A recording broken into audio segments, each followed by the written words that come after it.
Existe um símbolo que você viu a vida inteira. Ele esteve nas suas aulas, nas suas provas, no topo do mastro da escola. Ele balançava toda manhã, enquanto uma canção mandava você deitar eternamente em berço esplêndido. E todo mundo dizia que aquele símbolo era seu, que aquelas cores contavam a sua história. Verde, as matas. Amarelo, o ouro. Azul, o céu.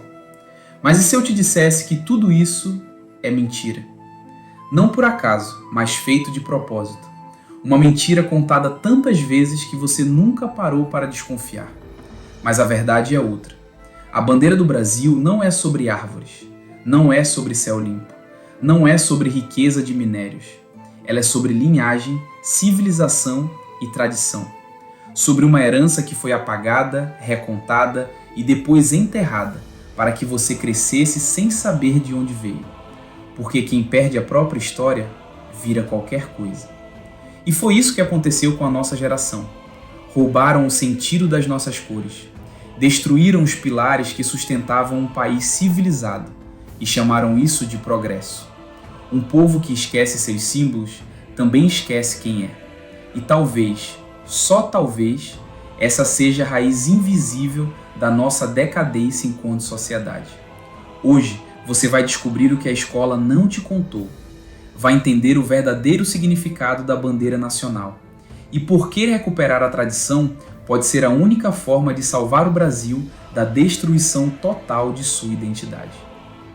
Antes de entender a bandeira do Brasil de hoje, você precisa olhar para a que veio antes. Não como quem observa um objeto antigo, mas como quem reencontra um espelho que reflete a própria identidade. A bandeira do Império não era apenas o símbolo político. Ela era um brasão vivo, um mosaico de significados que amarrava ao Brasil a sua linhagem mais profunda. E o que nos ensinaram na escola? Que o verde representa as florestas, que o amarelo é o ouro, que o azul é o céu estrelado. Simples, didático, conveniente, mas completamente falso. Antes de ir mais fundo nesse assunto, preciso te dizer uma coisa. Eu estudei em escola pública a vida inteira e posso afirmar com total certeza, foi essa a versão simplificada e distorcida que me ensinaram. 10 anos ouvindo que o verde é da floresta, o amarelo é do ouro e ponto final.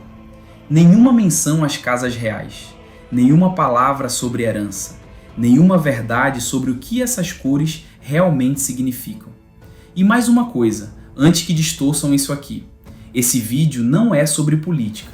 Eu não estou aqui para levantar bandeira de partido nenhum. Isso é sobre origem, legado, verdade. Sobre lembrar que o Brasil já foi muito maior do que te fizeram acreditar. O objetivo é simples, te mostrar quem realmente fomos. Te lembrar da grandeza dos homens e mulheres que vieram antes de nós. E talvez, só talvez, te inspirar a resgatar um pouco disso. E por último, quero deixar uma coisa muito clara. Eu não estou aqui romantizando o Brasil Império. Eu sei dos erros, sei das injustiças. Ninguém está dizendo que era um paraíso. Mas jogar toda a nossa história no lixo por causa disso é como desprezar um livro inteiro por causa de um parágrafo difícil de engolir. A história é cheia de sombras, mas também está cheia de luz. E o que a gente precisa é olhar com maturidade, com coragem, com discernimento, resgatar o que foi nobre, corrigir o que foi errado e extrair tudo aquilo que pode engrandecer a nossa alma. Dito isso, vamos lá. A verdade é que as cores da bandeira não foram escolhidas pela natureza, foram escolhidas pela nobreza. O verde vinha da Casa de Bragança, a linhagem portuguesa do imperador Dom Pedro I. O amarelo, da Casa de Habsburgo, o sangue austríaco de Dona Leopoldina, arquiduquesa e imperatriz do Brasil. Essas cores não eram um capricho estético. Elas carregavam sangue, legitimidade e herança civilizacional. Era um lembrete. O Brasil não era apenas uma colônia recém-liberta. Era uma nação forjada dentro das tradições monárquicas europeias e reconhecida como tal pelo mundo. A bandeira do Império trazia no centro o brasão nacional, com ramo de café e a ramada de tabaco. Símbolos da economia, sim, mas também da ordem orgânica da terra e do trabalho. Acima de tudo, havia a coroa imperial, não como um adorno, mas como um símbolo de unidade, continuidade e transcendência política, um elo com algo maior do que nós mesmos. Quando a República foi proclamada, a nova bandeira nasceu como uma versão simplificada e silenciosamente empobrecida da anterior. O brasão foi removido, a coroa sumiu, os ramos foram apagados, o lema Ordem e Progresso foi inserido, como se isso fosse suficiente para substituir séculos de cultura e identidade. E o resultado? Uma bandeira moderna, mas com memória amputada. Um símbolo nacional que não lembra mais o que somos nem de onde viemos. A cada simplificação, uma perda. A cada omissão, um afastamento da nossa raiz. E o que sobra quando um povo esquece sua origem? Qualquer coisa, qualquer direção, qualquer valor, menos identidade. Quando você olha para o verde da bandeira do Brasil, o que te ensinaram a ver foi floresta, mas o que você deveria enxergar é linhagem. O verde não representa a Mata Atlântica, nem a floresta amazônica, representa algo mais antigo, mais nobre. O verde da bandeira vem da Casa de Bragança, a dinastia real portuguesa a qual pertencia Dom Pedro I, o fundador do Brasil independente. Mas essa dinastia carrega nas veias a história de um homem que se tornaria um dos maiores símbolos da coragem e da fé em todo o Ocidente. São Muno Álvares Pereira, um guerreiro, um estrategista brilhante, um homem que, contra todas as probabilidades, liderou Portugal na Batalha de Aljubarrota e garantiu a sua independência. Mas não foi só no campo de batalha que ele se destacou. Nuno Álvares acumulou terras, prestígio, fortuna. Mas ao invés de se apegar ao poder, fez algo quase impensável no mundo moderno. Renunciou a tudo. Usou sua riqueza para construir igrejas, conventos e obras culturais. E no fim da vida, tornou-se monge carmelita no Convento do Carmo, em Lisboa. De herói nacional a santo canonizado. É desse espírito que nasce o verde da nossa bandeira, um símbolo de honra, fidelidade, fé e sacrifício. Um verde que carrega não árvores, mas valores, que não representa a natureza, mas a tradição cristã e guerreira que moldou o coração dos povos portugueses. Quando você entende isso, o Brasil deixa de parecer um experimento isolado. Ele se revela como parte de uma civilização antiga que atravessou mares, fundou reinos, lutou por sua fé e construiu mundos. O verde da bandeira é o lembrete de que temos raízes profundas e que elas não estão na terra, estão no espírito. Mas ao apagar esse significado da história, fizeram algo pior do que mentir. Fizeram com que você não sentisse mais orgulho da própria origem. Roubaram a grandeza da sua linhagem e colocaram no lugar um discurso vazio, simplificado, desconectado do que você realmente é. Hoje, resgatar esse verde é resgatar a memória de um povo que acreditava em algo maior do que si mesmo. E talvez seja exatamente isso que esteja faltando para reconstruir o país. Nos ensinaram que o amarelo da bandeira representa o ouro das Minas Gerais, que é uma homenagem às riquezas do solo, como se nossa grandeza fosse apenas material. Mas a verdade é muito mais elevada. O amarelo da bandeira brasileira não vem da terra, ele vem da realeza. Mais precisamente, da Casa de Habsburgos, uma das mais antigas e influentes dinastias da história da Europa. Os Habsburgos não foram apenas reis ou imperadores, eles moldaram continentes. Reinaram sobre a Áustria, a Espanha, os Países Baixos, o Império Austro-Húngaro e até tocaram as Américas, inclusive o Brasil, durante a União Ibérica, 1580 a 1640. Mas foi com Dona Leopoldina, arquiduquesa austríaca e imperatriz do Brasil, que essa herança dourada se entrelaçou com a nossa história.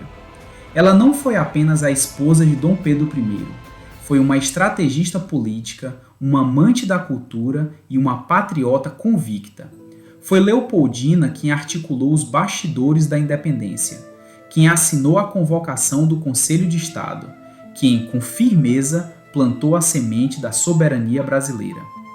O dourado da nossa bandeira é o mesmo dourado dos brasões do Sacro Império Romano-Germânico. É o ouro simbólico da nobreza de espírito, da ordem civilizacional, da autoridade espiritual sobre a matéria.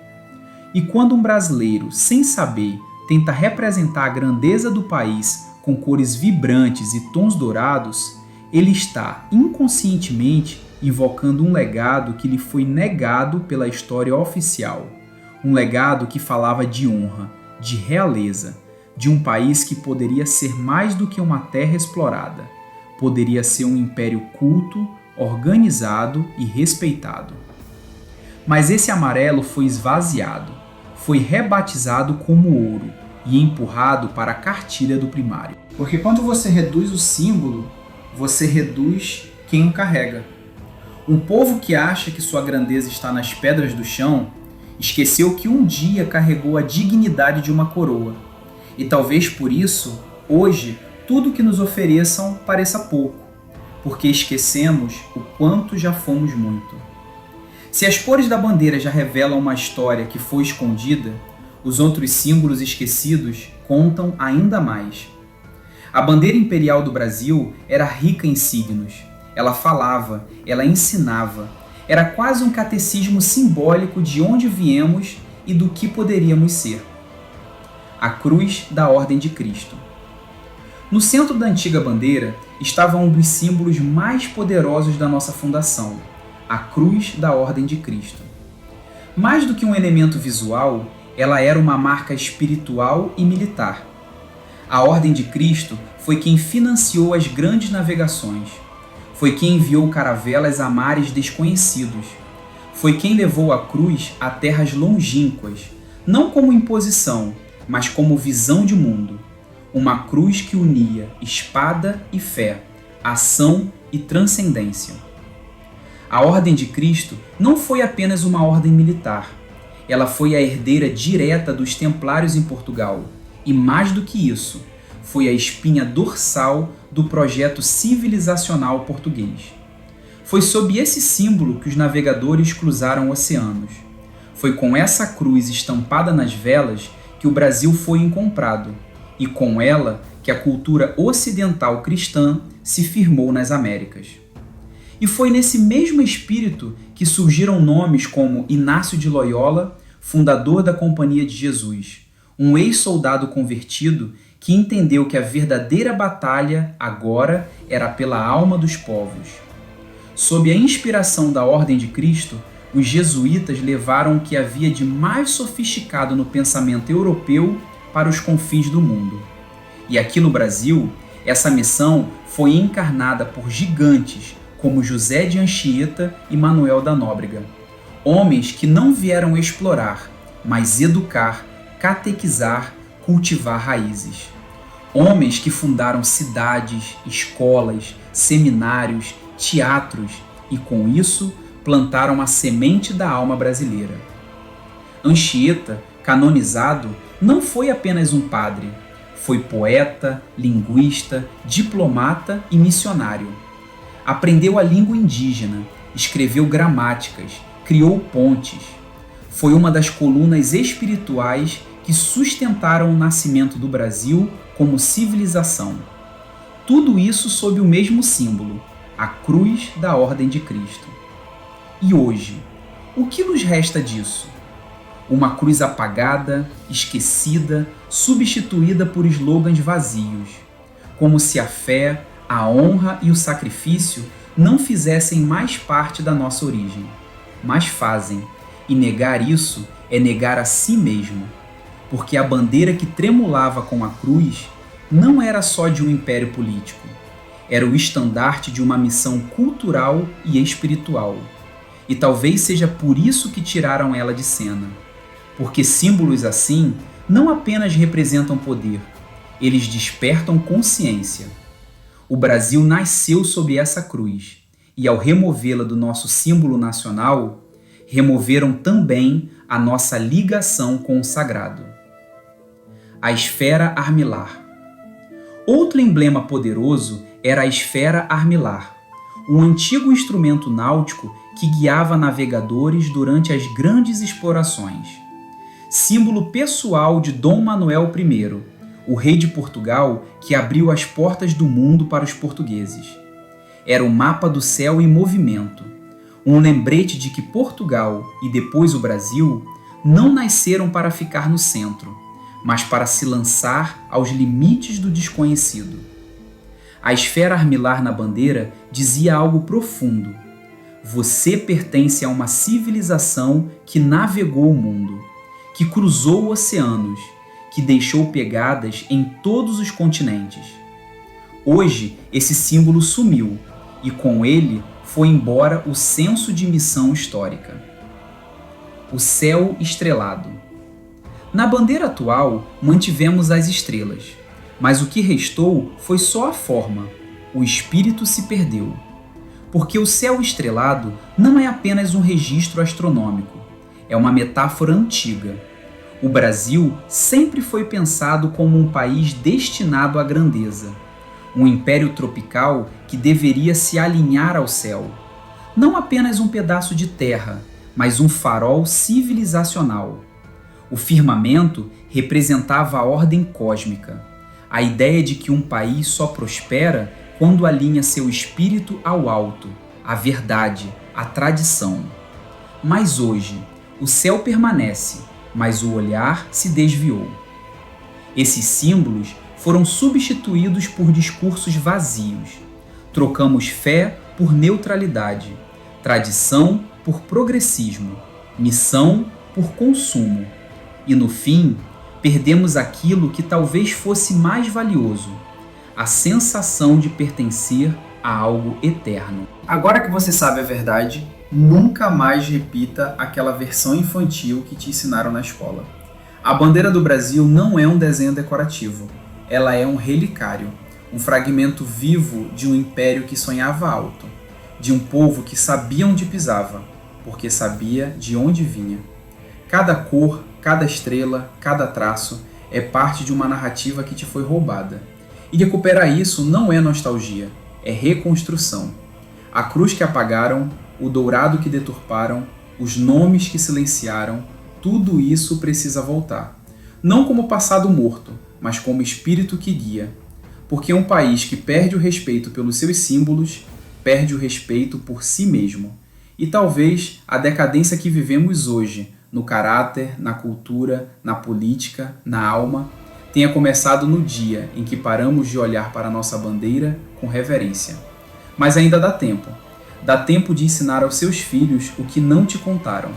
De falar de Nuno Álvares, de Leopoldina, de Bragança e Habsburgo com a honra que merecem. De resgatar o espírito civilizacional que fez desse país uma promessa real e não só uma esperança abstrata. A tradição não é o que nos prende ao passado, é o que nos ancora para não sermos levados pelo vento. Se esse vídeo acendeu algo em você, não guarde só para si. Compartilhe com quem ainda respeita o Brasil, com quem ainda acredita que a nossa identidade não está no folclore, mas na memória profunda de um povo que já foi grande e pode ser de novo, porque o Brasil foi e ainda pode ser incrível.